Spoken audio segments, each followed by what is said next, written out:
DJ Bhagavat बाबू शर्मा की बड़ी टोला वाले सुनने के लिए अब तो ये नाम है। यूट्यूब चैनल को सब्सक्राइब करें और बेल आइकन को दबाएं। I love you, जान।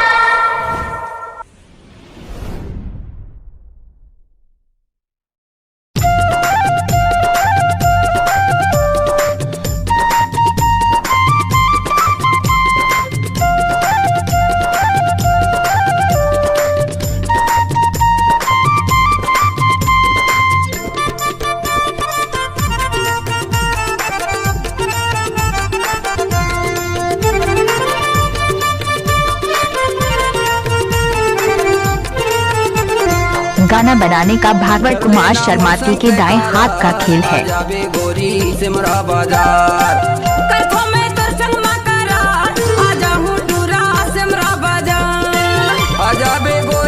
तैसे मेरा बाजार हो, आजाबे गोरी तेरे मेरा बाजार, आजा हुटूरा में से मेरा बाजार का, आजा हुटूरा में से मेरा बाजार, कर लेना मोर संग ते करार, आजाबे गोरी से मेरा बाजार, कर लेना मोर संग ते करार, आजाबे गोरी से मेरा बाजार, कर थो मैं तो संग में करार, आजा हुटूरा से मेरा बाजार। मिक्स बार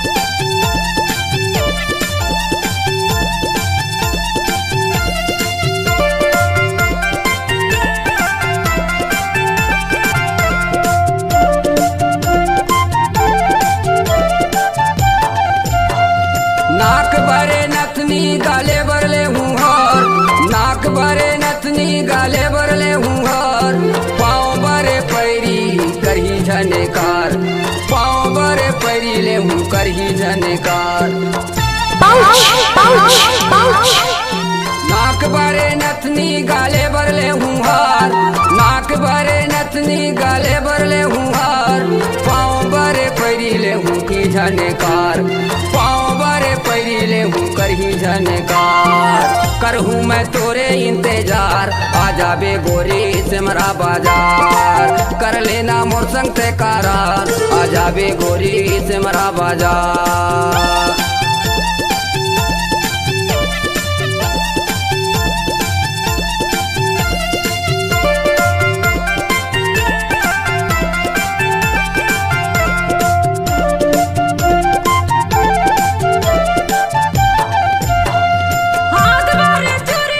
डीजे भागवत शर्माती ग्राम मोहगांव वाली टोला वाली।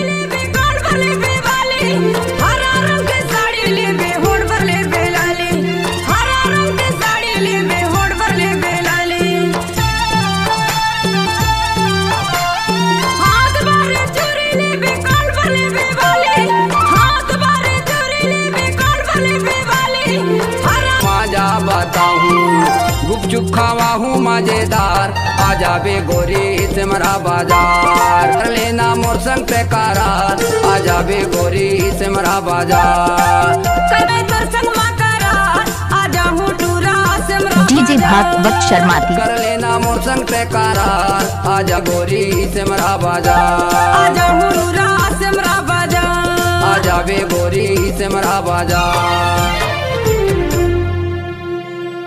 छत्तीसगढ़ी सांस्कृतिक लोक कला मंच ग्राम फुलकोना जिला अनूपपुर की शानदार प्रस्तुति, छत्तीसगढ़ी सुपरहिट गीत नया धमाका, गायक गयादास लीलावती की मधुर आवाज में। कार्यक्रम हेतु संपर्क मोबाइल नंबर हमारा संपर्क नंबर है 02 68 74 7692 28 बड़ी टोला 7179।